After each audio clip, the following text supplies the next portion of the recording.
Everyone hits a bump in the road. What do you do with it? Be inspired as we explore the ways people experience, navigate, and manage the ups and downs and twists and turns in this road trip called life.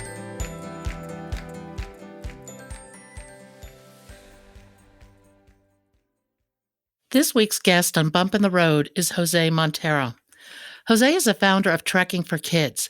Today, he talks about how his father's experience as an orphan provided the inspiration to combine travel, trekking, and service. Each Trekking for Kids expedition includes a climb: Kilimanjaro, Bhutan, Peru, even Everest Base Camp. Afterwards, the group brings together their energy and resources to benefit a local orphanage. Whether it's providing Braille typewriters for blind and disabled children in Peru, or sewing and knitting machines to teach income-generating skills in Tanzania, Trekking for Kids is an inspiring example of how one man's bump in the road is changing the lives of many. I'd like to welcome Jose Montero today. He has a remarkable organization called Trekking for Kids. 2020 is their 15th anniversary. They have impacted over 3,000 children in 19 countries and raised over $1 million. And I'll ask Jose to talk a little bit about this, about Trekking for Kids. But one of the things I find so fascinating about it is the story really goes back to his father during the Spanish Civil War. Talk to us a little bit about the background. Sure. And thank you, Pat. It's a pleasure to be here with you today, and thanks for having me. I really few things in my life are more exciting to talk about than Trekking for Kids, and most especially my family, and in particular my father, to whom I have always looked up to in my life. It's now been 12 years since his passing, and so certainly miss him every day. But as the oldest of four myself, growing up in the southern United States, in Atlanta, between Atlanta and Madrid, back and forth, my father was always a tremendous hero for all of us, and not only because of the person that he was and what his legacy is for us today, but also because of just the heroic life that he lived. We both of my parents have led. My mother's still with us, and has also led a very heroic life and surviving the Cuban exile and coming to the United States as a refugee, coming to LSU for her freshman year, and not being able to go back after that first semester. And has been here in the States, and having lost everything too. But my father lost everything, including his parents, during his childhood in Madrid, Spain. He was born in Madrid, and born in 1931, just as the Civil War was beginning to percolate. My grandfather was a colonel in the Spanish Civil Guard. It's called the Guardia Civil in Spain. It's a national police force that is essentially it's a national police force that essentially is a sort of a paramilitary organization, but a very important part of the Spanish society and the fabric. During the Spanish Civil War, the communists came to. He lived. My father grew up on the front of the battle, the civil battle and civil strife there in Spain. One night, the communists show up at my father's home, and they come and they take my grandfather and take him outside and execute him. My father was at that time 6 years old, and 2 years before that, during the war as well, because they lived in a complicated conflict zone. My grandmother, who at that time was only 33 years old, died of appendicitis because the doctors could not reach her in time because of the fighting. And so loses his mother at 4 years old, loses his father at 6. And at that time, when he lost his father, it was also very much at the height of the Civil War, at which point the the Communist Party, which were at the time the Republicans. The Republicans had set up some sort of arrangement with Russia where they were sending all of the orphan boys to the Siberian labor camps. So he had to grow up essentially in hiding in the country with his uncles and aunts, working in the farms. At that time, Spain was incredibly rural economy, and country and agriculture was about it. And so some of the safest places to be were certainly the country. And so he and my uncle, who was his younger brother, had to spend a large part of their childhood out in the fields. And then when the war was over, he had two older sisters, my aunts. They were able to be taken in by various aunts. There was a big family. But he came back to Spain. They came back to Madrid. And there in Madrid, he went to an orphanage or school for orphans that was run by the Guardia Civil, for orphans of the Guardia Civil, and as well the Catholic Church. And while he was in school and as he graduated the equivalent of high school, he felt a calling to become a priest. So he became a Roman Catholic priest, Franciscan, a Capuchin, and he studied all over Spain and in Europe.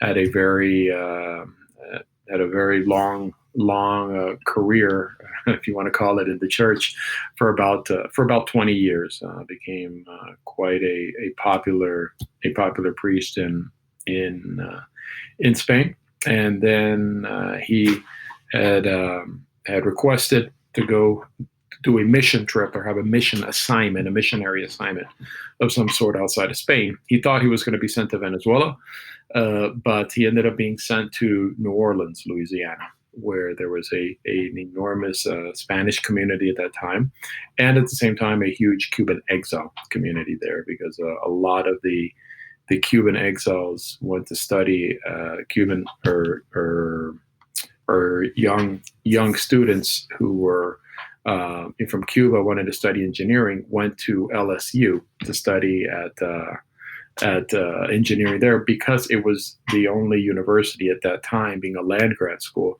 the only university in the United States that had a functioning sugar mill. And as you know, sugar was a big deal in Cuba. So at that point, there's the Cuban exile, and there's my father. And my father then, I think he spent a couple years there as a priest, but then realized that God was calling him to change his life and to become a lay person and become a family man.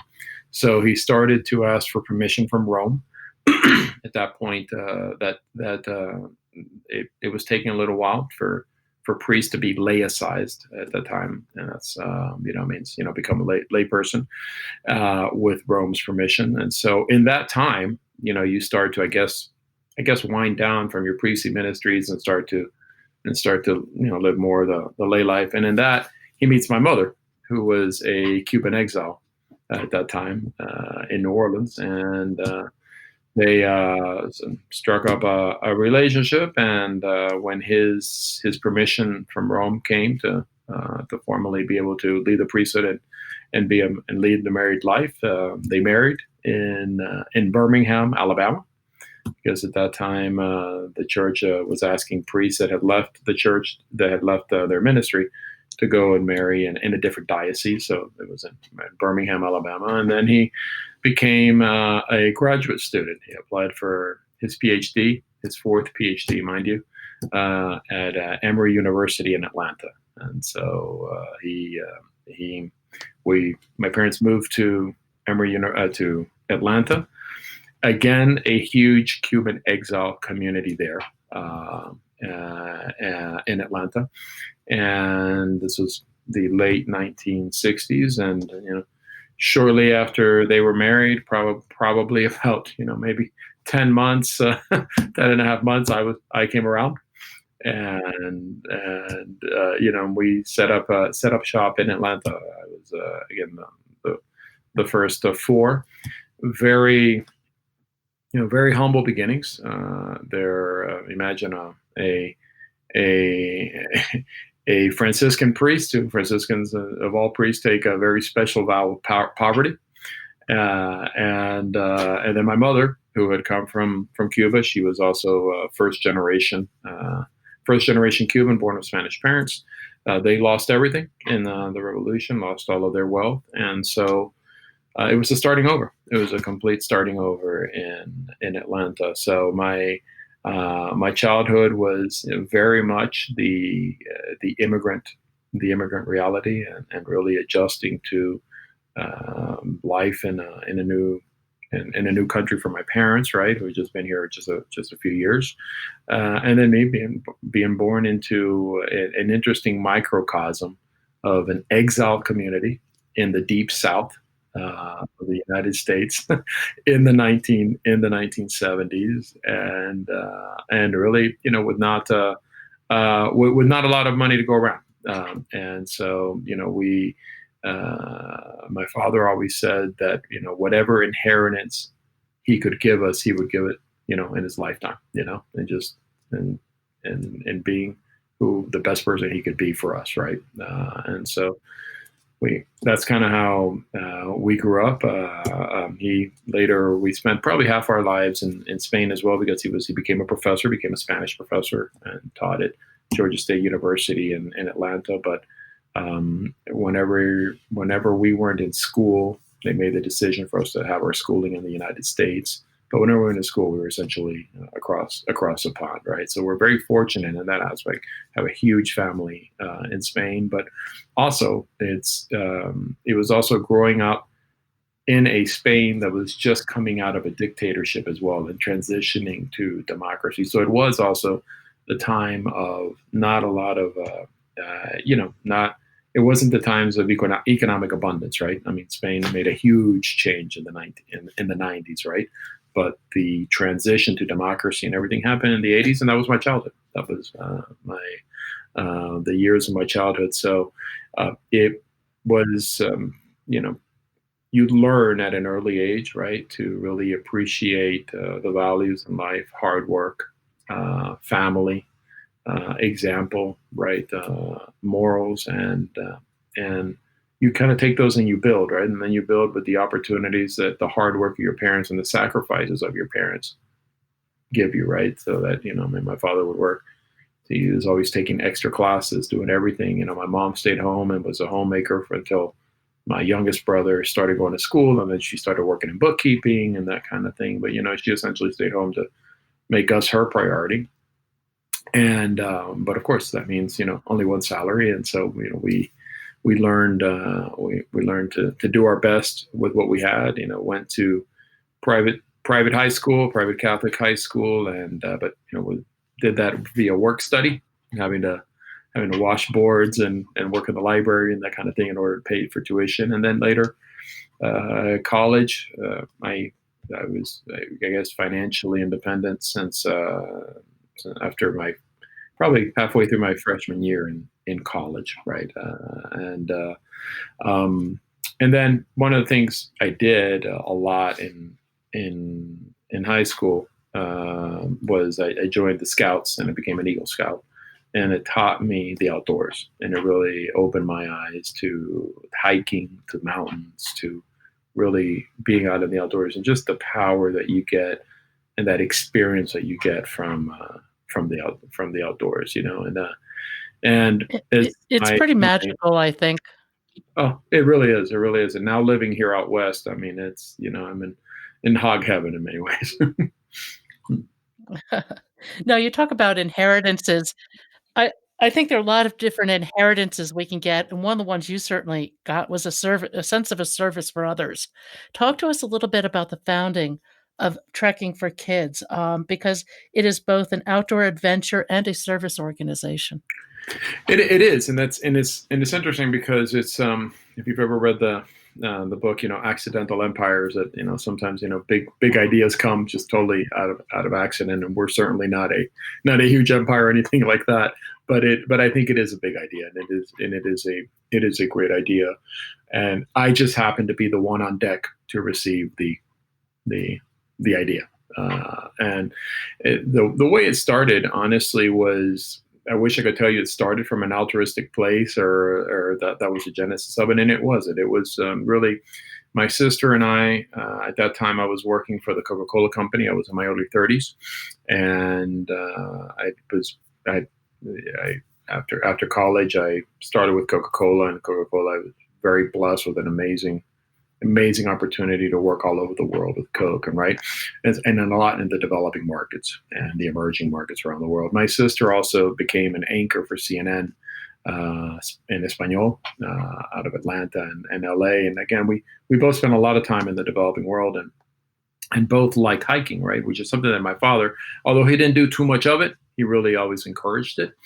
And so we were going to organize in 2005. We had organized to go do the Inca Trail to Machu Picchu with a group of friends of ours who all of them they're all young professionals, and all worked in emerging markets, et cetera. So really understood the ins and outs of the developing world. And we were sitting in Atlanta having at that time I lived in Atlanta still, and we were having dinner at a Thai restaurant in Virginia Highlands in the middle of Atlanta. And we were talking about the trip, and we were going to be going in about, we had made reservations, and I think the trip was like 3 months away or something like that.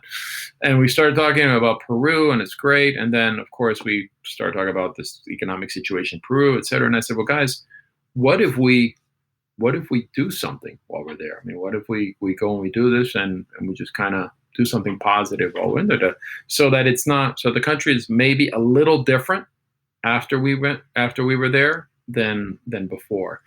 And they all looked at me, kind of chuckled, and they say, well, Jose, you're always the one who's coming up with all these crazy ideas and dreams. Why don't you go see what you can come up with, right? And I did. I started thinking about it, and I just molded over in my head, and I said, okay, what could we do, and who could we help? And I said, okay, the Inca Trail is 50 miles long. It's 4 days. I said, what if we just raise like $20 for every mile that each one of us hikes? And I was like, okay, great. At that time, I was running and doing M&A, mergers and acquisitions for Latin America. So I'm always thinking about, okay, return on investment. I'm like, okay, what are we going to do with the funds that people entrust us with, right? And how do we ensure that they go to something that is sustainable and durable? And what's the cause? And so then I had dinner at my parents' house that week and everything, and saw my dad, and just told him I was going to Inca Trail. Oh, that's great, and that's it. That's where it stopped. And as I was driving home, I said, I'm so stupid. The answer is right under my nose. We had grown up all of our lives hearing our dad tell us about the hardships, right, of growing up as an orphan, about the fact that how hard of a life these orphans have, that the number one thing that they're looking for is love, that they're looking for family, they're looking for stability, they're looking for encouragement, acknowledgement, just someone to notice them, right? Someone to say, hey, to provide them hope for a future, right? And I said, okay, bingo. And I thought about it, and I thought about it even more. And I said, okay, in these developing economies that I have been in for all these years, what is the biggest group that is really looked over most, and that has the least infrastructure, that is the weakest, the most vulnerable, and it is the orphan children, because there are no government supports. In very few of these countries is there any support, institutional, right, for these children. And I said, okay, great, we're going to help orphans. And then I said, all right, okay, we're going to help orphans, but what does that mean? I mean, and I said, well, how can we really help them? And so that's where the ROI really started to come into play for me. And I said, you know what, we are not going to be returning to Peru at that time. I said, okay, we're probably not going to return to the same place. Who knows if we're ever going to come back to do the same trek? But what can we do that's going to be a lasting impact? And I said, okay, what if we just start raising money to build projects, or like build onto their current structures, their homes, the orphanages themselves, that we can just raise money and leave brick and mortar that will give them a step towards sustainability, right? and that'll make them one step closer to becoming more autonomous and to become a better home for these children, right? Because one of the things I had heard from my father was, many times growing up, but it wasn't necessarily that the physical spaces weren't necessarily the end all be all. It's what those physical spaces enabled, right? And they enable programs, they enable staff to help children, feel a sense of home, right? And that's lasting, And One of my favorite stories, yeah, was the one in the orphanage in Peru for blind children. hmm hmm that Oh, was that just blew me away. I can't tell you how powerful that was, and everything. I'm a big believer in timing, and that things happen at the time they have to happen. Because that was 2005, and in 1999, I had lived in Lima for a year, working for the Coca-Cola company there, running a merger, and I had made a lot of friends during that time, and I just left after that 1 year in Lima, which is wonderful, wonderful group of friends. And so, of course, when I was doing this and all this idea came, I said, okay, listen, I need to get in touch with an organization in Cusco that we can trust. And I said, okay, all right, who can we do? And then again, I'm struggling to figure out, okay, who is the most trustworthy organization out there? Who can we trust? And the answer was right under my nose. It was the Catholic Church. I said, the church, is running all these programs. And so I, through some contacts in Lima, they connected me with the bishop of Cusco. And I spoke to the bishop. I said, Your Excellency, I'm trying to do this. This is what I'm trying to do. We need to find an orphanage that is trustworthy, that we can really help, that we know that the funds will go where they need to go. And he says, perfect. I got the perfect one. He says, there's an orphanage run by Franciscan nuns. Okay, remember my father was a Franciscan. By Franciscan nuns who have an orphanage, but it's a very special orphanage, the bishop said. He said, there's an orphanage for blind and disabled orphans. So all of the children there were at a minimum blind, and many of them also had other disabilities, such as some were deaf, some could not speak. It was very powerful. And immediately I called the Mother Superior there, and just an amazing, crackerjack lady with this internal, she was a force, and she said, Jose, this is thank you so much. We've been waiting for something like this, and she sent us a list of what we needed to do. We put out a project plan. She had a project plan. We went out and this was the first time around. I mean, and during all of this, I'm saying, okay, how do we do this, and how do we ensure that people can donate and be tax deductible? And I said, okay, let's start a nonprofit. And at that point, I mean, I had no idea what a nonprofit was. I could barely spell nonprofit. And so it was a quick deep dive into starting a nonprofit. I had one of my dear friends who actually was our general counsel for many years, the Trekking for Kids. He got us incorporated. I had friends. We incorporated it in Washington, D.C. at the time, because I said Washington, D.C. is where all the nonprofits and associations are. I wasn't living in Washington, but I said we have to do it. Lo and behold, a year and a half later, I moved to Washington. So we started it there, and that first year, that first trek, we had 11 trekkers and my father, and we shared. When I shared this idea with my father, I sensed him really get emotional in many ways, and it was Trekking for Kids became a very, very special bond between my father and I, because I was at that time, I was again 32, 33, and I had lived away from home. I lived all over the world by that time. I mean, really, I had moved away from home probably 10, 12 years before that, right? So, and then I was back in Atlanta briefly with Coca-Cola for a couple of years, and we came back as adults and still had obviously the father-son relationship and that bond, right? but my life had kind of gone a different direction, and so this was something that really really served to bring us together. And I remember I asked him to be the honorary chairman of it, and so he came along. He said immediately, "Yes, I'm there." And the enthusiasm he had for this, just the excitement that he had over this organization, was just incredible. I say my dad had a lot of facets to his life. He was a very giving man. Was very involved in the church and the Catholic Church in Atlanta and all of the Hispanic ministry. He was just really a person with a huge gift of people. And this project, just at this point, he was 75 years old, and he says, "I'm there. Let's go. Let's go." And so he came to Cusco. These nuns, there was 12 of us. Between the 12 of us, I think we raised that first year, maybe, I think it was like $18,000. And that That's was, really good. I mean, it was tremendous, and it was something that, to be honest, is very, very, it was all new to us, right? Because we had never done this, and people were trusting us with it, and we showed up in Cusco with Braille typewriters, exercise machines for children with disabilities. I mean, the stuff that we got through customs that first year, it was just out of control. Just huge duffel bags of stuff, everything that the nuns had asked for, the sisters had asked for, we were able to bring. And we did painting, and we refurbished some classrooms, etc.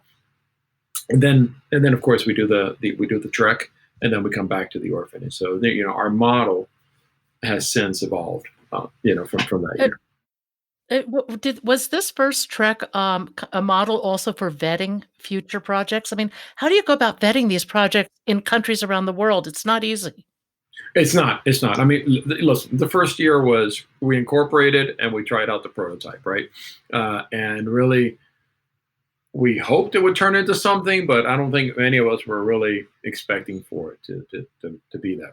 And so what we did was, we generated so much excitement among all of our network of friends that the second year we had 40 people signing up for this expedition, and we went to the same location, same orphanage. We built a stadium for these kids. I mean, it was just incredible. We were able to do that second year, and that second year, then that's where we said, okay, you know what? This works. The model works.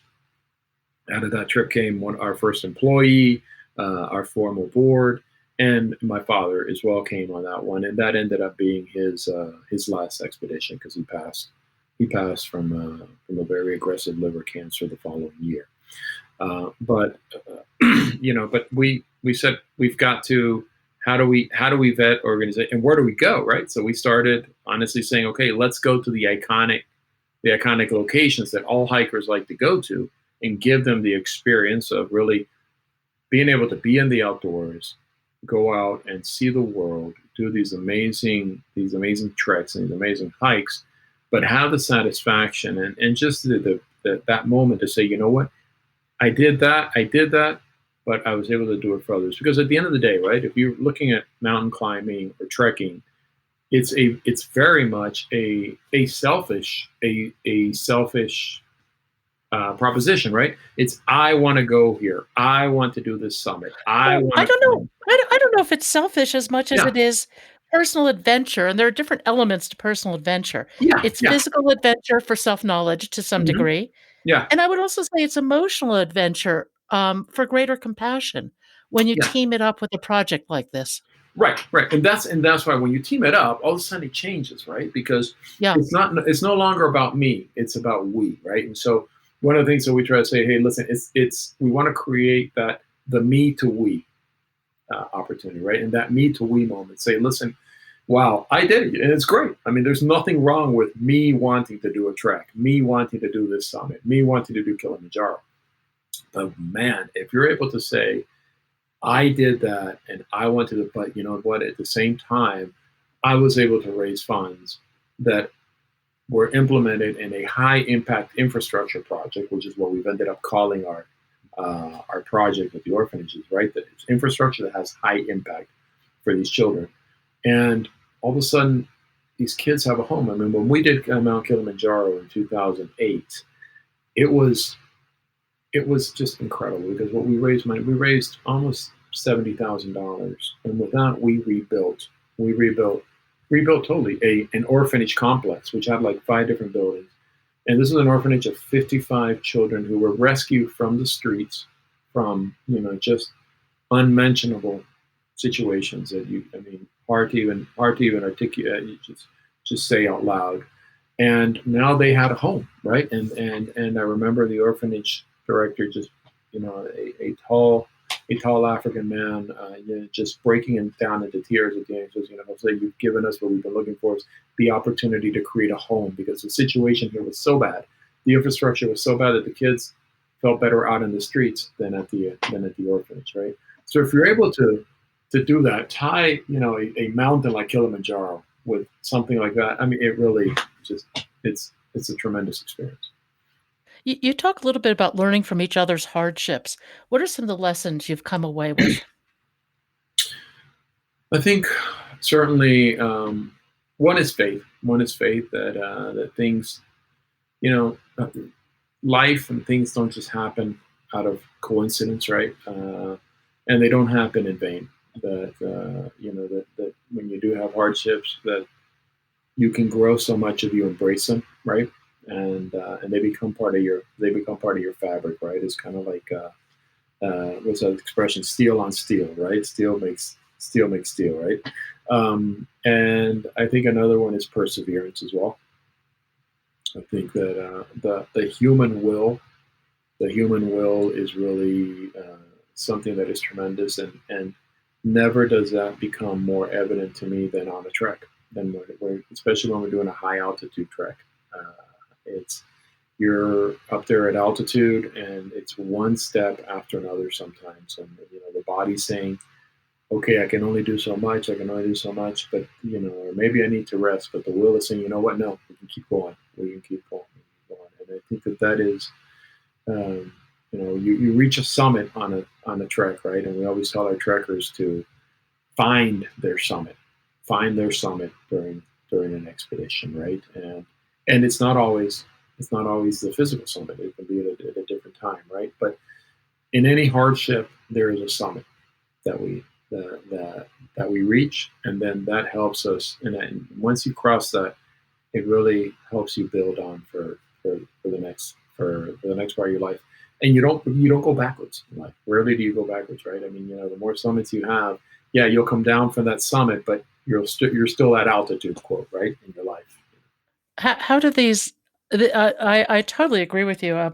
I think that pushing yourself lends your life towards more remarkable experiences. And how do they influence your everyday life? The Can you repeat the question again, please? Well, I guess you talked a little bit about finding the more in the everyday. Mhm. And how do you start integrating these amazing experiences in your everyday life to positively influence others and yourself for that matter too? Yeah, it's a great question. I think one is that in particular, again, high altitude hiking and trekking really it tests you, right? It tests you, and especially also combine that with the experiences that you live in an orphanage, right? And some of our tracks, because it's tough. I mean, the reality of these children is very tough, and it's a very emotional. It's a very emotional situation, an emotional roller coaster that we go through in those 48 hours of any trek that we spend with the children at the beginning, right? And that that sticks with you. And when you're back, and I'm at work and my internet is not working, or my one of my teams isn't hasn't met the goal that we were looking to make, or we're just having issues that are, you spend an hour and a half talking about things, and so many times I go back to Trek X, and country Y that we've been to, and I say, okay, you know what, these truly are not huge problems. These truly are not huge problems. So it gives you perspective, it gives you perspective. And it also gives you creativity in terms of saying, hey, listen, um, how do we solve this problem? how do we solve this problem? Because you've been able to solve problems at a much more raw state, right? And in other situations around the world, and you're like, okay, right, we've got to find a solution. There's got to be a solution here to this, right? That we've got there are a bunch of smart people around the table or whatever. We can do this, and in your personal life too. It's like, hey, you know what? I'm going through this hardship. I can't help but go back to one of our expeditions. It happens all the time. Think about it. Okay, you know what? So you know what, Jose, pick yourself up because you've got nothing to complain about. So Oh. Jose, thank you so much for being with us today. Trekking for kids is just amazing, and I can't thank you enough for sharing some of the experience with us. thank you so much, and Pat, if we have the opportunity after this pandemic, we'd love to have you join us on one of them as well. Oh, listen, we'll talk about this.